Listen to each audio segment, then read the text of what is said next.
The Laughter of Impossibility, the question echoes across millennia. A divine inquiry that pierces the veil of time, resonating with the very core of our being. Is anything too wonderful for the Lord? Genesis 18:14.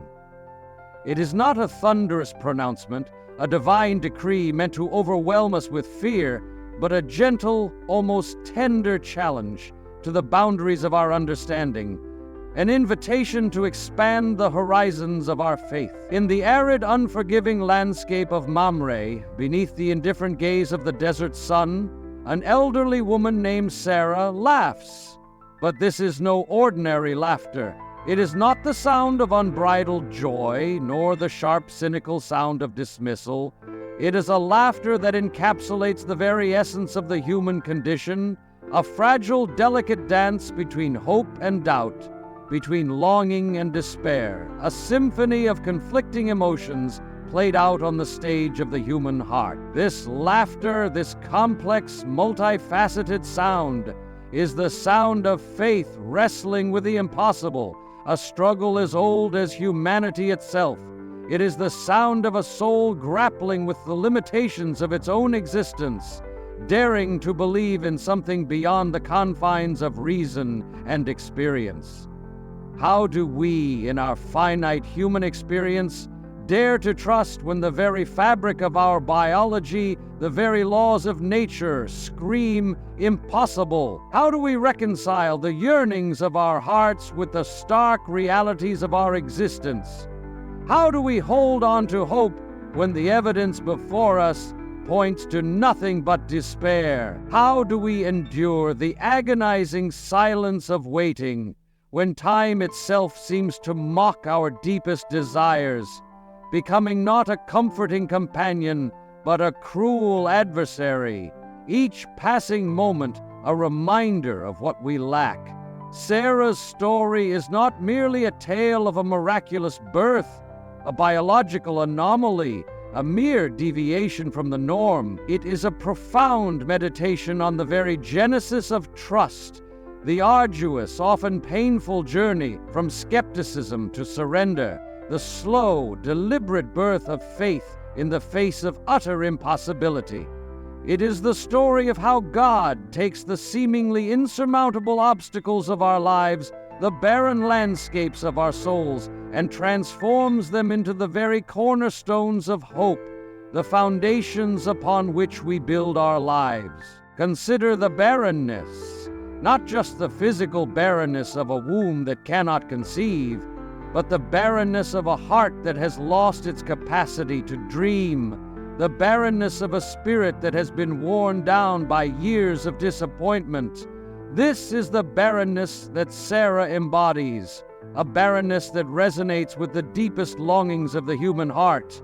It is the emptiness that we all know, the void that we all seek to fill, and yet it is in this very emptiness, in this very barrenness, that God chooses to work, to manifest His power, to reveal His glory.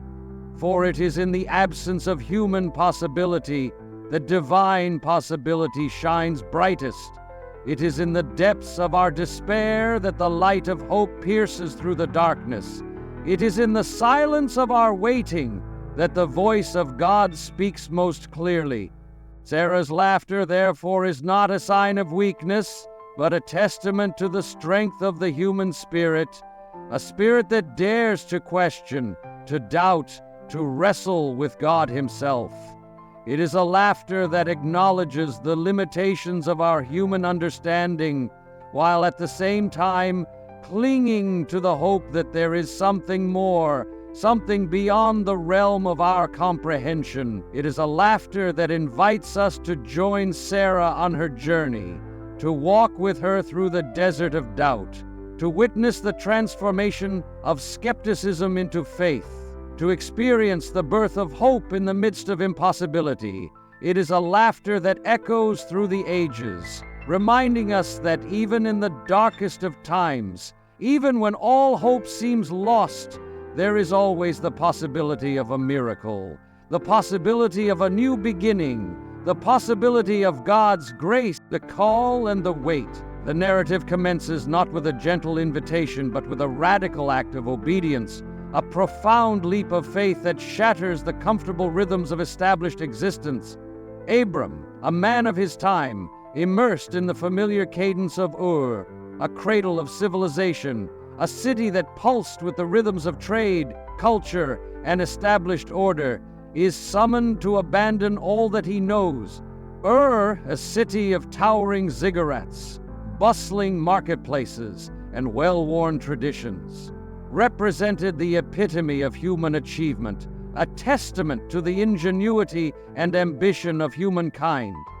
Yet, from within this bastion of human accomplishment, a divine voice pierces through the din of daily life, calling Abram to a path less traveled, a journey into the unknown. Go from your country and your kindred, the divine voice commands, to the land that I will show you. Genesis 12:01. A command that demanded the uprooting of one's entire life, a severing of ties to family, to community, to the very fabric of one's identity, a call to embrace uncertainty, to step into the void of the unknown, trusting only in the promise of a God whose ways were beyond human comprehension. This was not a mere change of scenery, a simple relocation from one place to another. This was an existential upheaval, a radical reorientation of one's entire being. It was a call to leave behind the familiar comforts of established civilization and to embrace the precariousness of a nomadic existence, a life lived on the fringes of society, dependent on the whims of nature and the providence of God. Accompanying this divine mandate, this call to radical obedience, was a promise that shimmered like a mirage in the desert heat, a promise that seemed to defy the very laws of nature, descendants as numerous as the stars that pierced the night sky, a legacy that would transcend the boundaries of time and space, a lineage that would stretch across generations, shaping the course of history. But promises, like seeds, require time to germinate, to take root, to grow. And in the arid landscape of Canaan, the seed of promise faced the harsh realities of time and circumstance. Years stretched into decades, and the promised progeny remained elusive, a distant dream, a flickering hope in the face of mounting despair. Sarai's monthly cycles ceased. The biological clock, once a rhythmic reminder of life's potential, fell silent, its ticking replaced by the deafening silence of barrenness. The Talmud, in its profound wisdom, teaches that Sarai was not merely infertile, but utterly barren, lacking even the foundational capacity to conceive, her womb a void, a testament to the limitations of human potential. Saint Ephraim the Syrian, in his poetic eloquence, captures the essence of Sarah's plight, writing of her womb as dead and void of the hope of children. His words paint a vivid picture of despair, of a life devoid of the very essence of womanhood, the capacity to bring forth new life. Their journey, therefore, became not merely a physical migration across geographical landscapes, but an existential pilgrimage through the desolate terrain of unfulfilled promise. A journey into the heart of waiting, a journey that tested the very limits of their fate. This was not simply waiting for a child. This was waiting for the very manifestation of God's promise. It was watching the years pass, each one a silent accusation, each one a challenge to their belief. It was living in the tension between hope and despair, between trust and doubt. The stars, once a symbol of hope, became a silent reminder of the unfulfilled promise. The vastness of the night sky, once a source of wonder, became a mirror reflecting their own sense of insignificance. They were caught in a liminal space, a space between what was and what was promised, a space where faith was tested and hope was strained. It was in this space that the true nature of their relationship with God would be revealed. This was not a comfortable waiting. It was a crucible, a refining fire that would shape them, mold them, and ultimately prepare them for the fulfillment of God's promise.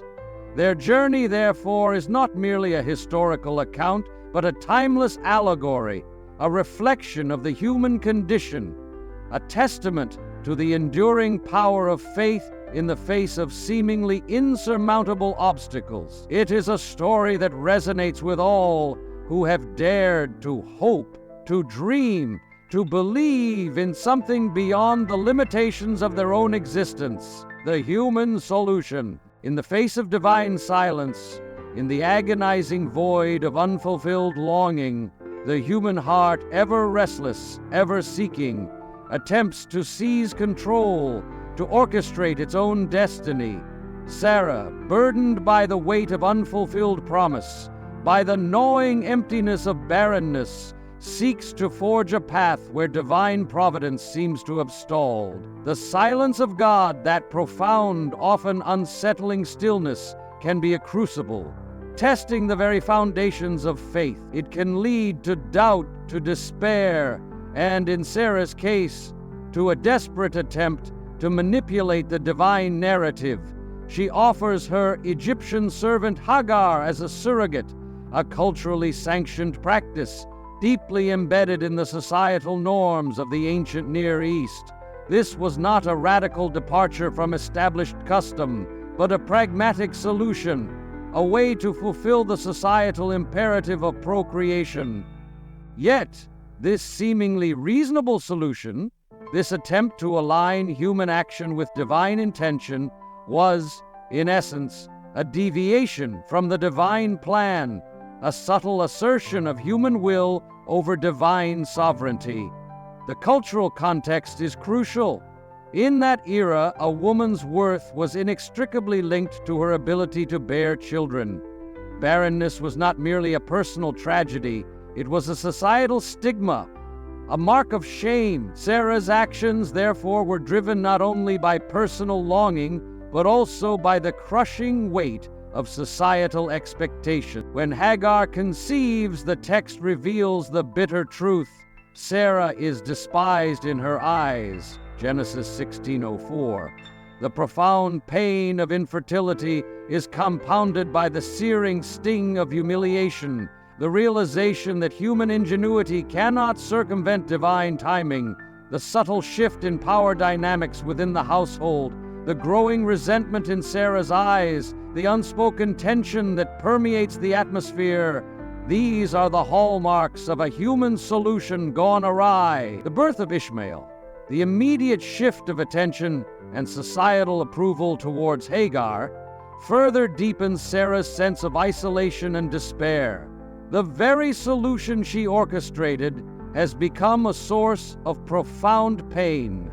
St. John Chrysostom, in his insightful commentary, observes that Sarah's gesture was a paradoxical blend of selflessness and tragedy, offering her own bed that the promise to her husband might be fulfilled. He recognizes the inherent nobility in Sarah's actions, her willingness to sacrifice her own comfort and dignity for the sake of fulfilling the divine promise.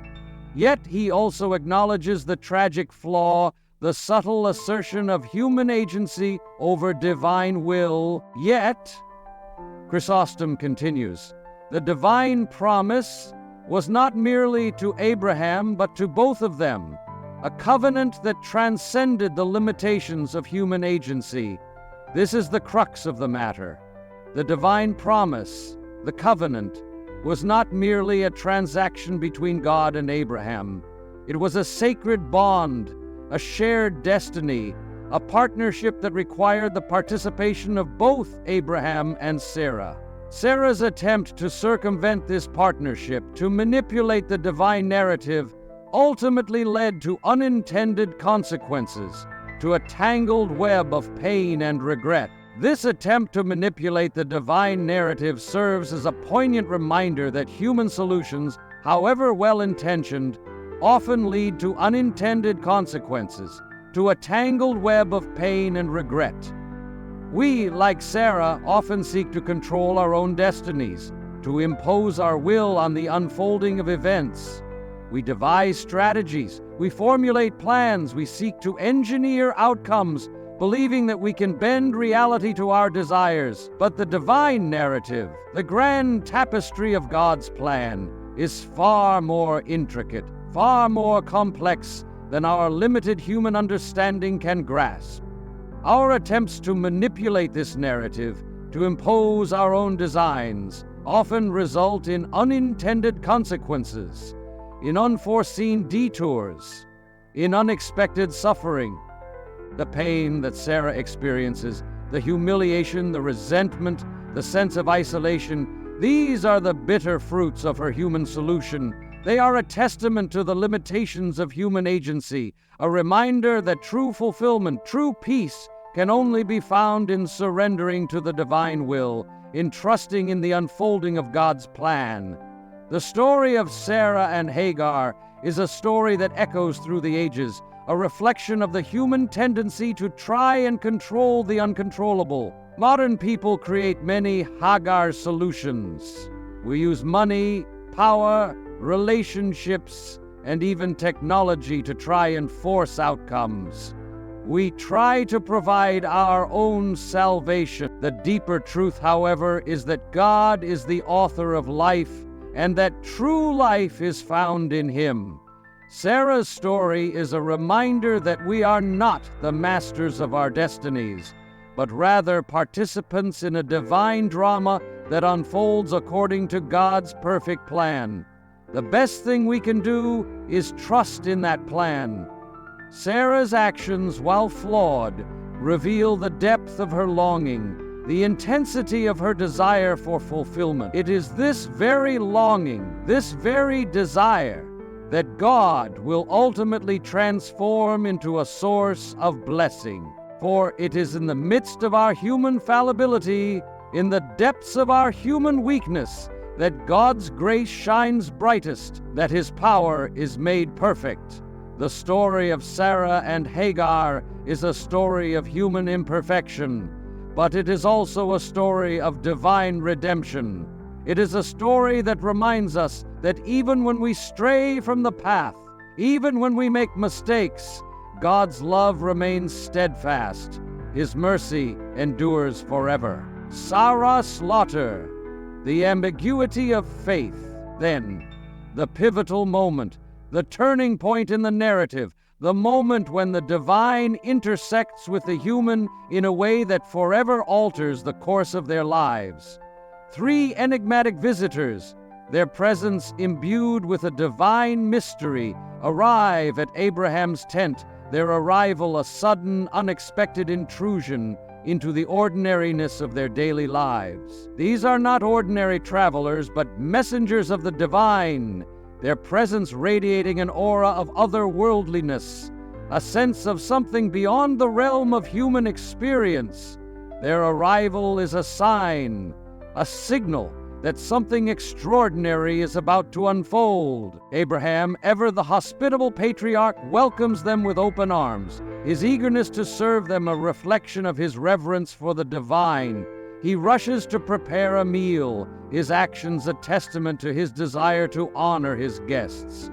Meanwhile, Sarah, concealed behind the tent entrance, her presence hidden but her senses alert, listens intently to the conversation. Her heart, already burdened by years of unfulfilled longing, beats with a mixture of anticipation and apprehension. Then, the divine announcement, the proclamation that shatters the silence of years, the declaration that defies the laws of nature.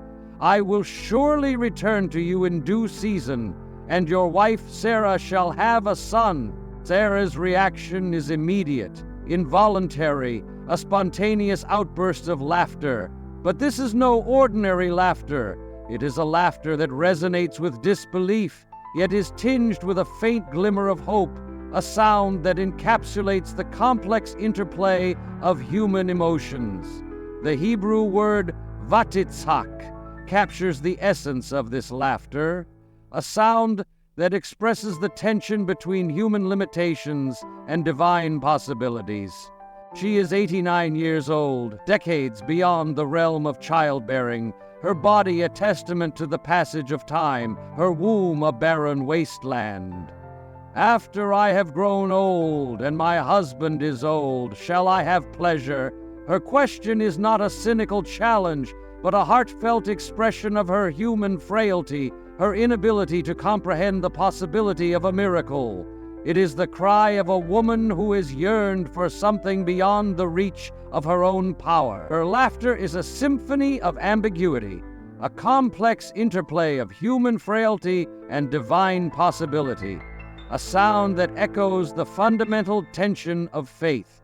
It is the sound of a soul grappling with the seemingly impossible, daring to believe in something beyond the confines of reason and experience. The Jewish philosopher Martin Buber suggests that it embodies both skepticism and suppressed hope, a condition familiar to all who have yearned for something beyond the confines of reason. It is the sound of a heart caught between the limitations of the human condition and the boundless possibilities of the divine. Søren Kierkegaard would characterize it as the absurd, the threshold where faith begins precisely because certainty ends. It is the moment when human reason reaches its limits, when the mind can no longer grasp the unfolding of events, when faith must take a leap into the unknown. This is the moment of Sarah's laughter, the moment when she stands on the precipice of faith, her heart torn between doubt and hope, her mind struggling to reconcile the impossible with the possible.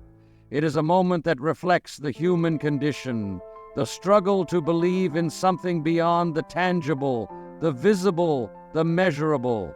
It is the struggle to trust in a God whose ways are beyond our understanding. Sarah's laughter is not a sign of weakness, but a testament to the strength of the human spirit, a spirit that dares to question, to doubt, to wrestle with God Himself.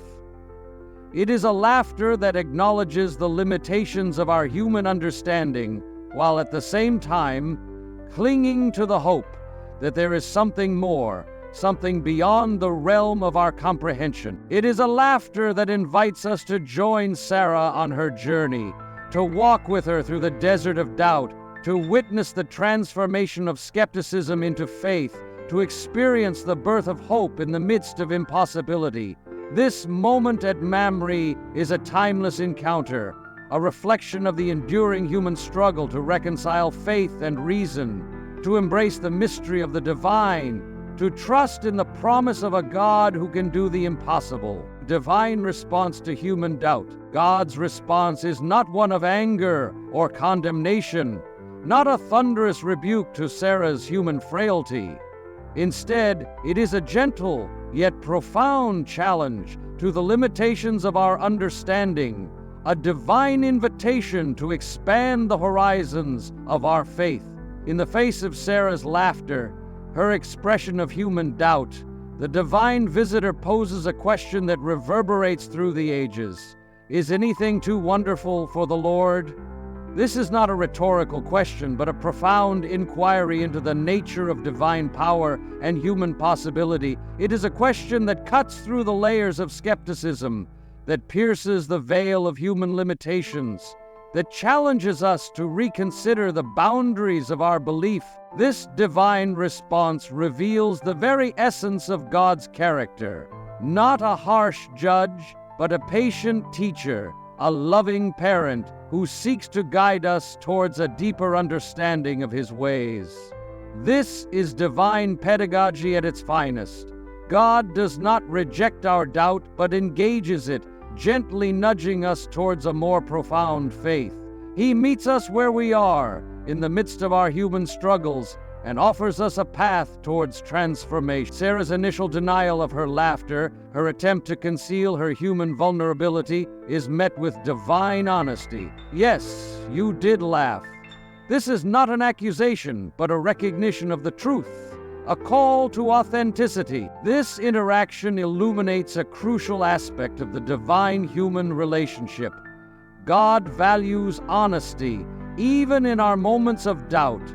He invites us to bring our questions, our fears, our uncertainties to Him, knowing that it is in these moments of vulnerability that true faith can emerge.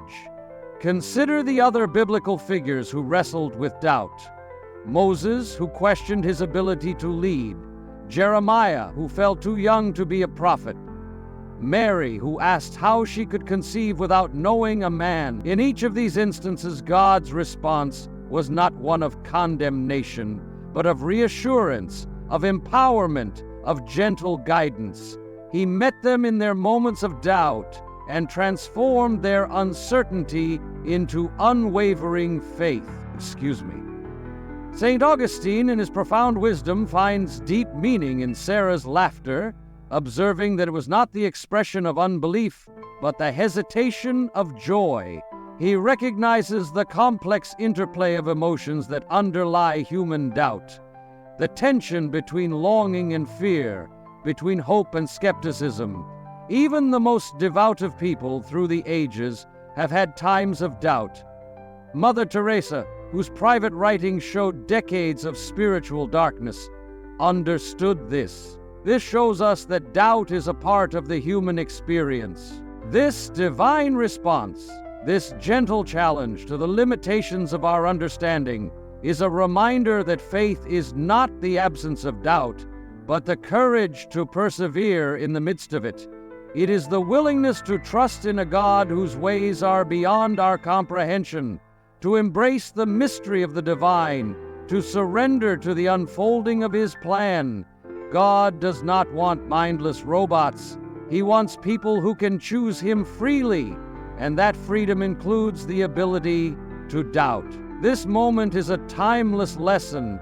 It shows us that God meets us where we are, and that He will bring us to where He wants us to be. Sarah's journey, her transformation from skeptical laughter to joyful praise, is a testament to the power of divine grace, the transformative power of faith. It is a story that reminds us that even in our moments of greatest doubt, God's love remains steadfast. His promise endures forever. The birth of Laughter. The silence is broken, the years of waiting come to an end, and the laughter that once echoed with skepticism now rings with unadulterated joy. God has brought laughter for me. Everyone who hears will laugh with me, Sarah exclaims at Isaac's birth. This is not the laughter of doubt, but the laughter of fulfillment, the sound of a promise realized, a miracle made manifest. The child's very name, Isaac, meaning he laughs, enshrines her journey, a testament to the transformative power of faith.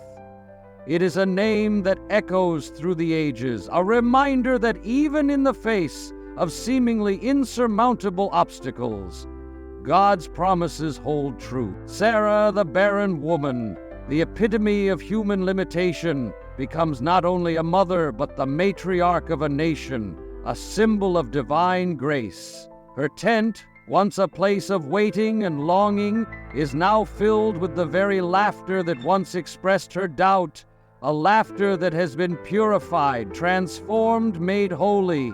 This is not merely a biological event, but a theological one, a manifestation of God's power to transcend the limitations of the natural world. It is a moment that reveals the very essence of divine grace, the ability to take what is broken, what is empty, and make it whole, make it fruitful. Jewish tradition elevates this moment to a cosmic significance, recognizing the profound implications of Sarah's miracle. The Talmud teaches that when Isaac was born, many barren women conceived, many deaf could hear, many blind could see, many mute could speak.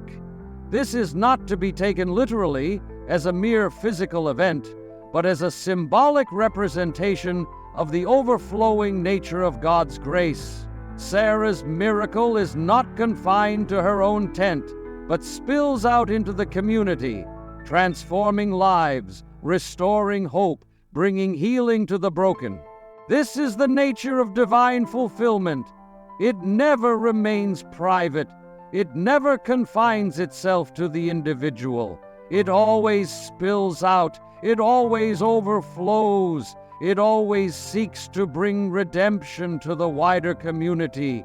Consider the symbolism: barrenness, deafness, blindness, muteness. These are all metaphors for spiritual emptiness, for human limitation, for the brokenness of the world. Sarah's miracle, therefore, is not merely a personal blessing, but a sign of God's power to heal the spiritual wounds of humanity, to restore sight to the blind, to open the ears of the deaf, to loosen the tongues of the mute, to bring forth life from barrenness. This is the essence of communal redemption, the understanding that our individual blessings are inextricably linked to the well-being of the community. When one person experiences God's grace, the entire community is uplifted, transformed, made whole. Sarah's laughter, therefore, is not merely her own, but the laughter of a community redeemed, a laughter that echoes the joy of salvation. It is a laughter that proclaims the victory of life over death, of hope over despair, of faith over doubt. The golden light that suffuses the scene is a symbol of this transformative power, a representation of the divine glory that shines through Sarah's miracle. It is the light of hope, the light of redemption, the light of new beginnings. This moment is a timeless reminder that God's promises are not empty words, but living realities, capable of transforming lives, of healing wounds, of bringing forth new creation. This is the very nature of God's love. It is not something that can be contained. It flows out and touches everything that it comes into contact with. The birth of Isaac is a picture of the birth of hope, a hope that is available to all people. Just as Sarah's laughter changed, so can ours. Our laughter can transform from the sound of doubt to the sound of pure joy. This scene is a powerful reminder that God is still in the business of miracles, that He is still capable of transforming lives, of bringing forth life from barrenness, of turning doubt into faith and despair into hope. Sarah's legacy in Scripture. The ripple effect of Sarah's faith extends far beyond the confines of her tent, echoing through the corridors of sacred Scripture, shaping the very fabric of salvation history. Isaiah, centuries later, addressing a disheartened and exiled Israel, points to the enduring legacy of Abraham and Sarah, reminding them, "Look to Abraham your father, and to Sarah who bore you." In the midst of their despair, in the darkness of their exile, the people of Israel are called to remember the story of their ancestors, a story of divine promise and human faithfulness, a story that serves as a beacon of hope in their darkest hour. Sarah and Abraham's journey becomes more than just a personal narrative.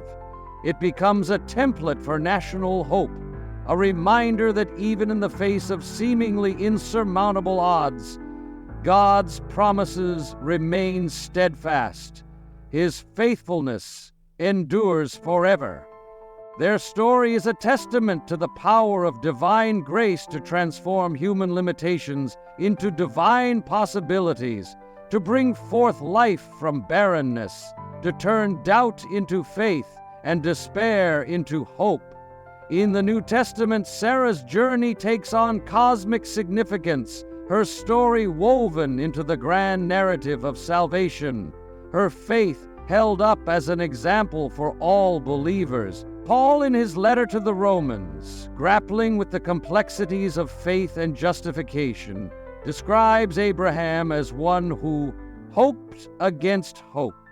This is not a mere optimistic outlook, but a radical act of trust, a willingness to believe in the impossible, to cling to God's promise, even when all evidence points to the contrary.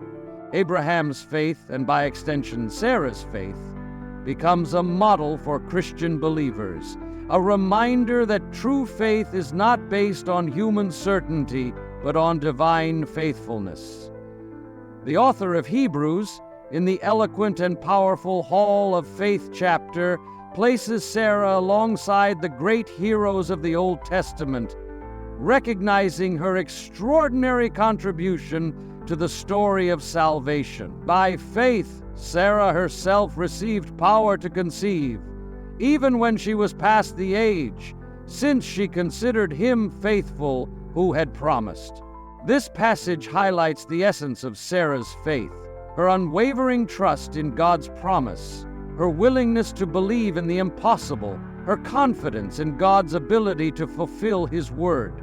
Her faith is not merely a passive acceptance, but an active engagement with the divine, a courageous leap into the unknown, a surrender to the unfolding of God's plan. Peter, in his first epistle, presents Sarah as an exemplary figure, particularly for women, encouraging them, as Sarah obeyed Abraham, calling him Lord.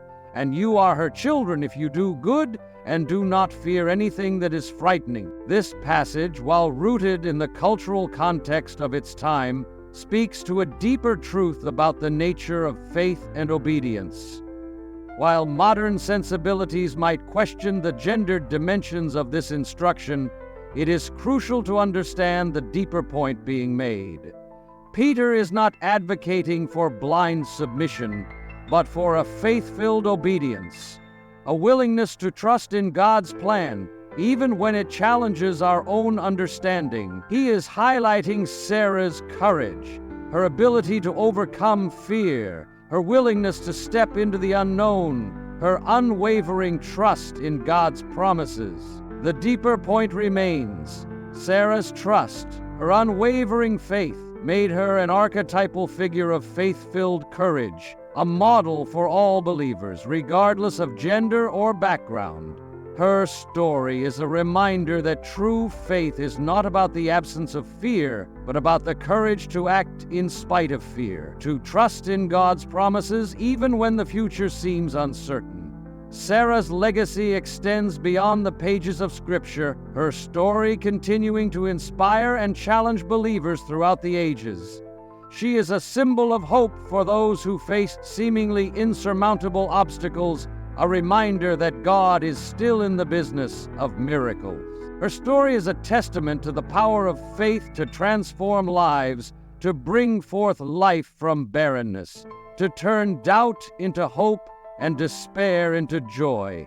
In a world often marked by uncertainty and fear, Sarah's story offers a beacon of hope, a reminder that God's promises are trustworthy, His faithfulness endures forever. Her example challenges us to examine our own faith, to ask ourselves, do we truly trust in God's promises? Are we willing to step out in faith, even when the path ahead seems uncertain? Sarah's legacy is a call to courageous faith, a call to believe in the impossible, a call to trust in the God who can do all things. Her life shows us that God works through normal people and that He can do extraordinary things through them. Her story is a reminder that we are all part of a larger story, a grand narrative of salvation, and that our lives, our choices, our acts of faith contribute to the unfolding of that story. Sarah's story is a story of hope, a story of faith, a story of God's love. Her legacy remains a testament to the enduring power of faith, a light shining in the darkness, a beacon of hope for all who seek to trust in God's promises. Patristic and medieval interpretation. As the early church grappled with the profound implications of the Old Testament narratives, they discovered deeper layers of meaning through the lens of typology. This interpretive approach, which sees Old Testament figures and events as prefigurations of New Testament realities, illuminated Sarah's story in a new and profound light. Early Christian interpretation found deeper meanings in Sarah's story through typology. Saint Ambrose of Milan, a 4th century bishop and theologian, saw Sarah as a powerful symbol of the church, the bride of Christ. Just as Sarah was initially barren, unable to bear children, so too was the church, in its infancy, seemingly incapable of producing spiritual fruit. Yet through God's grace, both Sarah and the church were made fruitful, bringing forth a multitude of descendants. Sarah's long wait, her years of longing and anticipation, symbolized humanity's yearning for Christ, the Messiah, the fulfillment of God's promises. Her story became a powerful reminder that even in the midst of waiting and longing, God's promises would ultimately be fulfilled. Origen, a 3rd century theologian and biblical scholar, further deepened the typological interpretation of Sarah's story, connecting her to Mary, the mother of Jesus. What was promised to Abraham was fulfilled in Mary. The covenant established with the former is realized in the latter. Origen's insight highlights the continuity of God's saving work, the unfolding of his plan throughout history. Just as Sarah conceived in her old age through God's miraculous intervention, so too did Mary conceive through the power of the Holy Spirit. Both women became symbols of divine grace, of God's ability to work beyond the limitations of human possibility. They represent the new thing that God does. The complex relationship between Sarah and Hagar, a source of tension and conflict in the Old Testament narrative, also received nuanced treatment by the early church fathers. St. Augustine, following Paul's allegorical interpretation in Galatians 4, saw Sarah representing the covenant of freedom and grace, while Hagar represented the covenant of works and obligation. This interpretation highlights the contrast between the Old Covenant, which emphasized adherence to the law, and the New Covenant, which emphasizes grace and faith. Sarah, as the free woman, symbolizes the freedom that comes through Christ, the liberation from the bondage of the law. Hagar, as the slave woman, represents the limitations of human effort, the inability to achieve salvation through works alone. Yet, Augustine cautioned against dismissing Hagar, recognizing her humanity and God's care for her in the wilderness. Divine compassion follows even those outside the primary covenant. This insight reveals the universality of God's love, his desire to extend his grace to all people, regardless of their background or circumstances. Even those who seem to be outside the boundaries of the covenant are not beyond the reach of God's mercy. Augustine's wisdom allows us to see that even though Sarah and Hagar were in conflict, that God loved them both. The early church's typological interpretations of Sarah's story offer a rich tapestry of theological insights, revealing the interconnectedness of the Old and New Testaments, the unfolding of God's plan throughout history, and the universality of his love. These interpretations are not merely historical curiosities, but living reminders of the enduring power of faith, the transformative power of grace, and the boundless possibilities of God's love. By understanding Sarah's story through the lens of typology, we gain a deeper appreciation for the richness and complexity of Scripture, the depth and breadth of God's saving work, and the enduring relevance of these ancient narratives for our lives today. The early church saw the Old Testament as a shadow of the New, and Sarah's story is one of the brightest shadows. These early Christians were able to see the connectivity of all of Scripture, and that all of it points to Christ. The use of typology shows us that God's plan is perfect, and that He has been working towards the salvation of mankind since the very beginning. Sarah's old age as spiritual metaphor. The medieval mind, attuned to the symbolic language of Scripture, found profound significance in Sarah's advanced age, recognizing it not as a mere biological detail, but as a powerful spiritual metaphor. Medieval mystics, Those who sought to penetrate the deeper mysteries of faith saw in Sarah's old age a testament to the transformative power of divine grace, a sign that God's power transcends the limitations of the natural world. Hildegard of Bingen, the visionary abbess and polymath, saw in Sarah's advanced age a profound truth. When human power fails, divine power manifests. This is not a mere platitude, but a deep insight into the nature of God's interaction with humanity. Hildegard understood that it is in our moments of weakness, in our times of utter helplessness, that God's power shines brightest. It is when we reach the end of our own resources that we become truly open to the transformative power of divine grace. Sarah's barrenness, her inability to conceive in her own strength, became the very condition for God's miraculous intervention.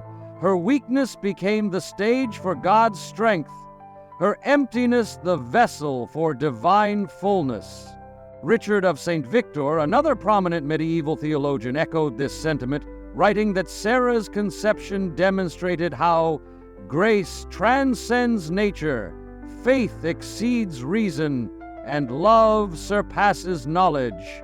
Richard recognized that the mystery of Sarah's conception could not be explained by human logic or scientific reasoning. It was a miracle, a manifestation of God's grace, a testament to the power of faith to transcend the limitations of human understanding. He understood that true knowledge of God is not merely intellectual, but experiential, a knowledge that is rooted in love, a love that surpasses the boundaries of reason. The medieval mystics, in their contemplation of Sarah's story, recognized that God's ways are not our ways, that His thoughts are not our thoughts. They understood that the divine logic often defies human logic, that the path to spiritual fecundity often lies through the barrenness of human limitation. Julian of Norwich, the 14th century anchoress and visionary, with her remarkable imagery of Christ as mother, might have seen in Sarah a prefigurement of divine maternal care, one who nurtures life against all biological impossibility.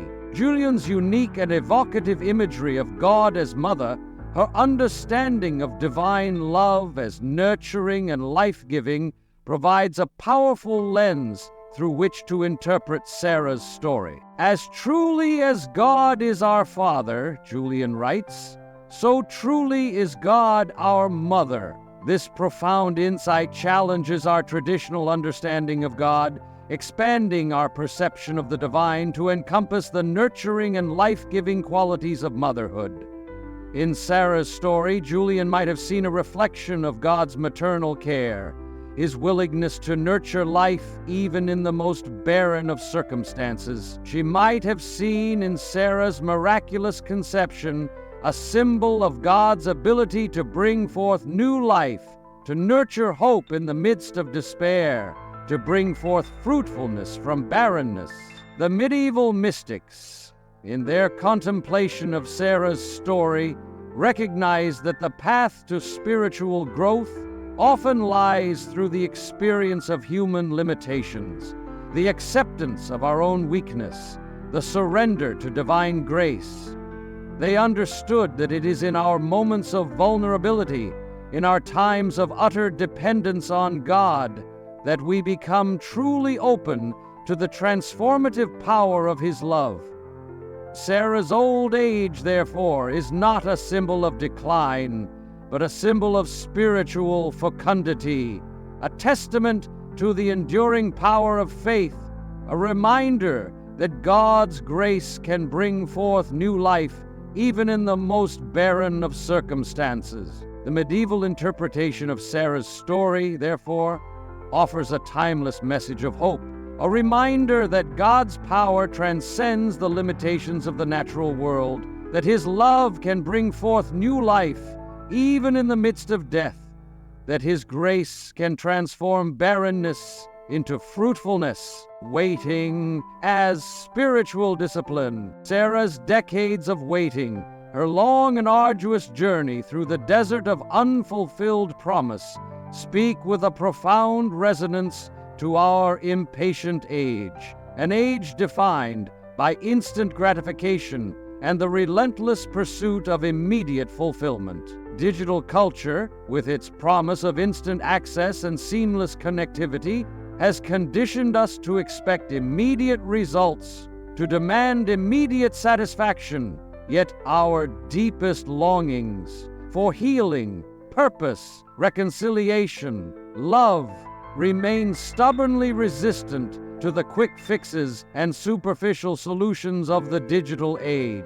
These yearnings, rooted in the very core of our being, require a different kind of time, a time of patient endurance, a time of contemplative waiting, a time of surrender to the unfolding of divine providence. Sarah's story, therefore, becomes a powerful counter-narrative to the prevailing ethos of instantaneity, a reminder that true fulfillment often lies in the patient embrace of waiting, in the willingness to trust in a timing that transcends our own. Jewish theologian Abraham Joshua Heschel, in his profound exploration of the Sabbath, speaks of the art of living from one Sabbath to another, finding meaning not just in the fulfillment of the Sabbath, but in the holy waiting itself.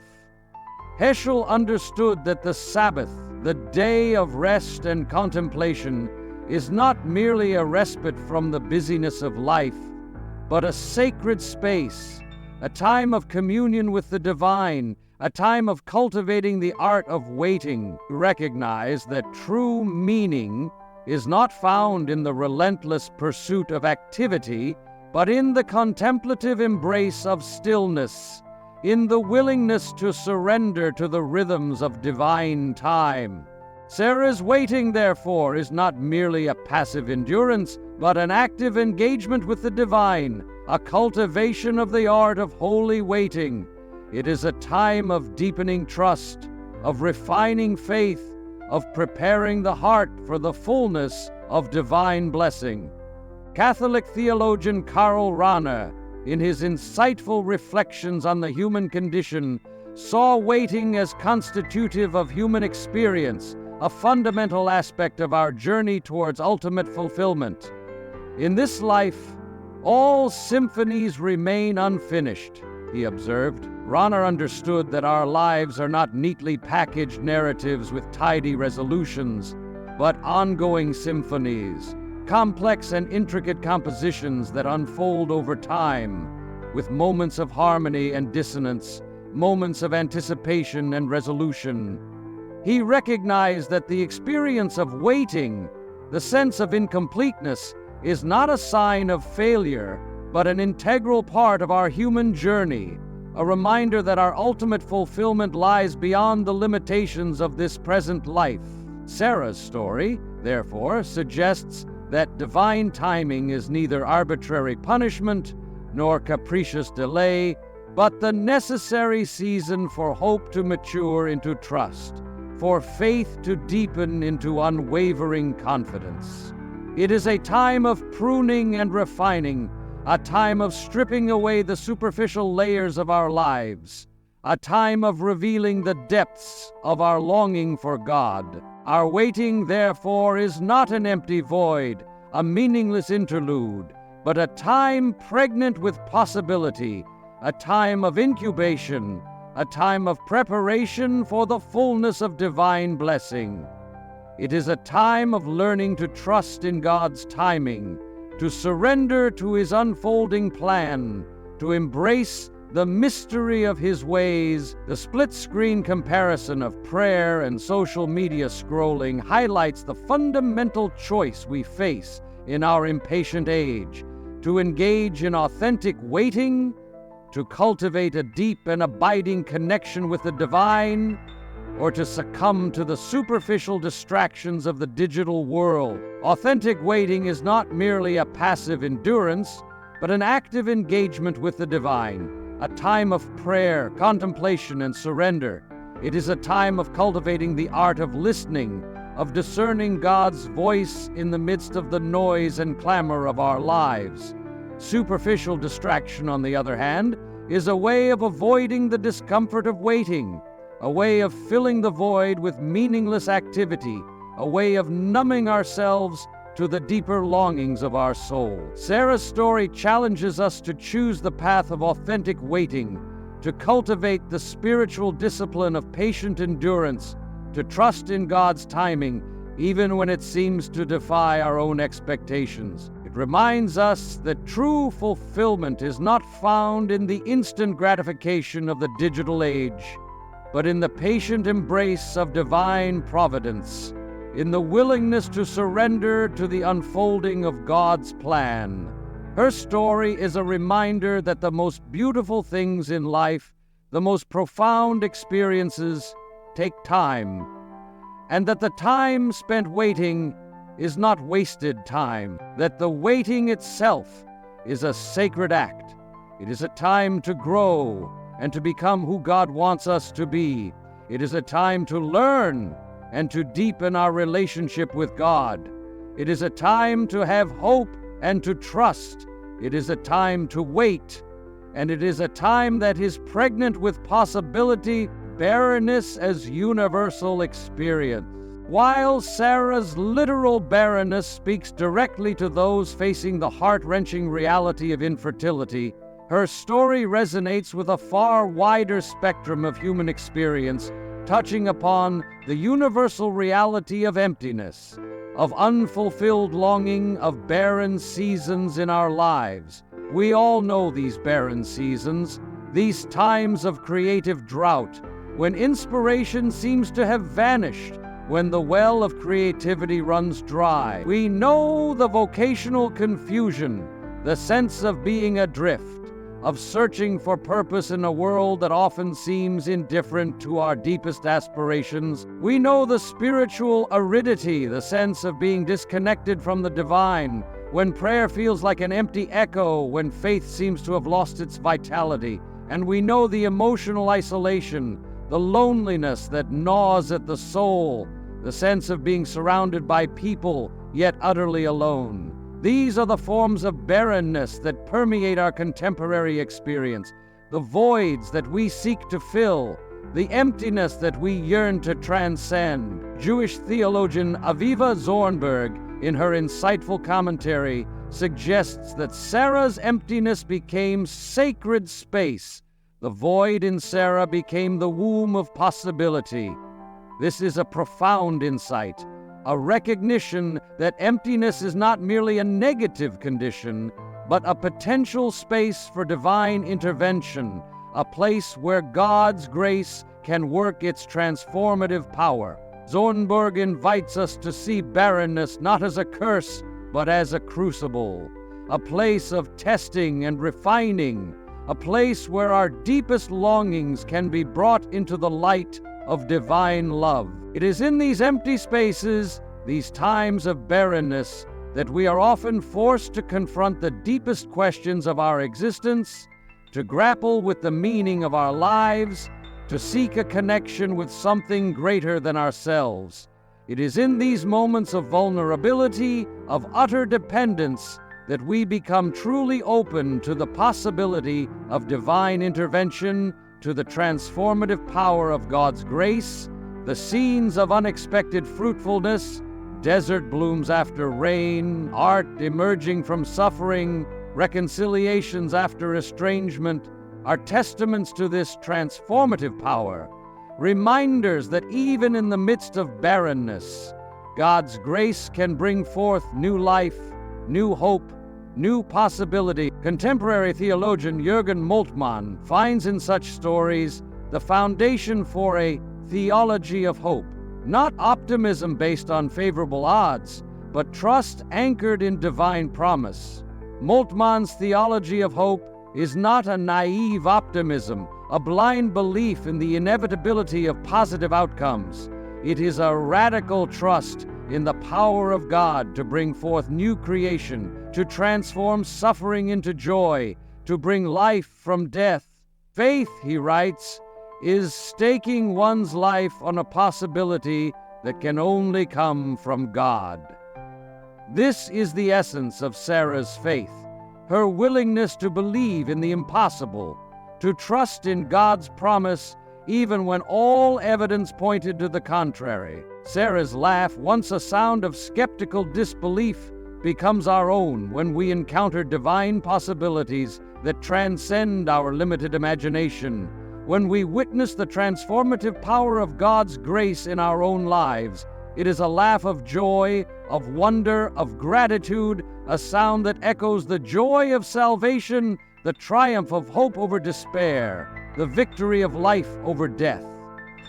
This understanding of barrenness as a space of potential allows us to see our own times of emptiness in a new light. It allows us to recognize that even in our darkest moments, God is at work, preparing us for the fullness of His blessing. It is a reminder that our barren seasons are not wasted time, but sacred opportunities for growth, for transformation, for deepening our relationship with God.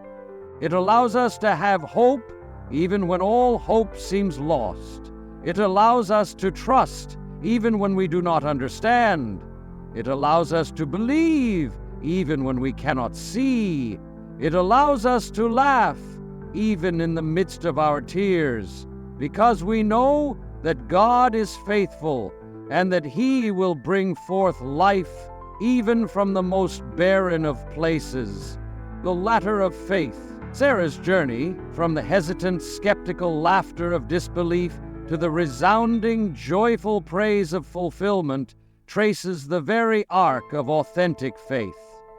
It is not a path of blind certainty, a naive insistence on positive outcomes, but a journey of persistent trust, a willingness to persevere through seasons of doubt, to hold on to hope even when all evidence points to the contrary. It is not naive optimism, a denial of the harsh realities of life, but hope against hope, a radical trust in the power of God to transcend human limitations, to bring forth life from barrenness, to turn despair into joy. Her story, therefore, is an invitation, a gentle but insistent call to trust, to believe that our own barren spaces, whatever they may be, are not the final word, that God's grace can transform our emptiness into divine possibilities. For Christians, Sarah's story foreshadows the ultimate act of divine transformation, the empty tomb, where apparent finality, the seeming triumph of death, gives way to an astonishing new beginning, the resurrection of Jesus Christ. For Jews, her tent, once a symbol of waiting and longing, represents the enduring possibility of divine visitation in the midst of ordinary life, a reminder that God's presence can transform the mundane into the miraculous. For all seekers, regardless of their faith or background, Sarah's laughter echoes our own complex relationship with hope, that tension between pragmatic assessment and radical trust, that struggle to reconcile the limitations of our human experience with the boundless possibilities of the divine. It is the sound of a heart daring to believe, a soul reaching for something beyond the tangible, the visible, the measurable. And so we are left with the enduring question, the divine inquiry that pierces the veil of time: is anything too wonderful for the Lord? Where are the barren spaces in your life? What divine promise seems too wonderful to believe? What longing lies dormant within your soul, waiting for the touch of divine grace? Perhaps Sarah's ancient laughter invites your own, not the dismissive cynicism of a hardened heart, but the vulnerable sound of a soul daring to trust beyond reason, a heart open to the possibility of a miracle. Let that laughter resonate within you. Let it challenge your doubts. Let it ignite the flame of hope within your soul. For the question still resonates, echoing through the ages, inviting us to expand the horizons of our faith, to embrace the mystery of the divine, to trust in the God who can do all things. And as Hebrews chapter 11 verse 1 so beautifully states, Faith is the assurance of things hoped for, the conviction of things not seen. If this message has touched your heart, if you have found hope in Sarah's story, then please take a moment to engage with this message. Subscribe to this channel, like this video, leave a comment sharing your own reflections, and share this extraordinary message with those who need to hear it. Let us spread the hope of God's promise together.